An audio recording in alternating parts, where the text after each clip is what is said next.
वतीने आभार मानतो आणि आजच्या या कार्यक्रमाला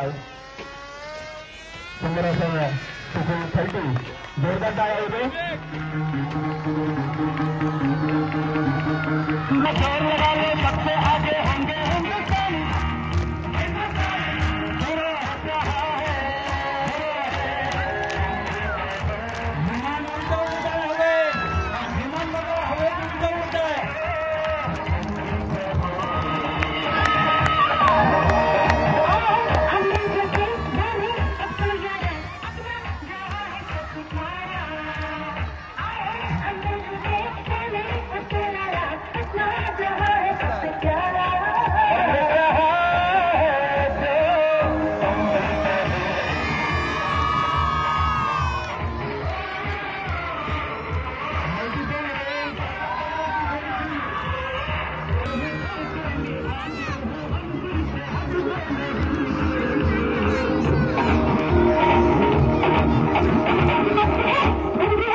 बर्ड शेप नंतर ग्लायडर पद्धतीचं विमान आपण आता दाखवतो. मध्ये कोणाला जाऊ देऊ नका, लॉक करा, मध्ये नको कोणी प्लीज. लँडिंग अप्रोच घेत आहे विमान, खाली येईल.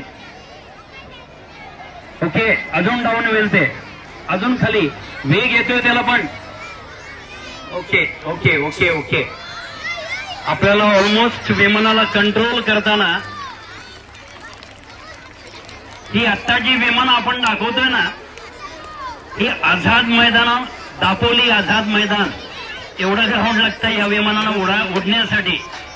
पण खेडवासियाने जो उत्साह दाखवला, लायन्स क्लब ने जो गेले 15 दिवस, त्याच्यातलं विज्ञान सारखंच आहे, विज्ञानात फरक नाहीये. तुम्ही विमानातलं विज्ञान समजून घ्यावं, त्याच्यावर विचार करावा. क्रिकेट मी लहान होतो त्यावेळेला मी पण क्रिकेट करण्यात खूप वेळ घालवायचो. पण ज्यावेळेला माझ्या वडिलांनी मला सांगितलं की उडणारी विमानं कशी करतात, कशी उडवतात, त्यातलं विज्ञान काय, इथे जमलेली सगळी मुलं, तुमचे पालक, इव्हन आपल्या देशाचे पंतप्रधान याने सुद्धा हेच विमान शाळेत असताना केलेलं असतं. ते म्हणजे वहीचं कागद आपण पाहतो, त्याला उभी गाडी घालतो.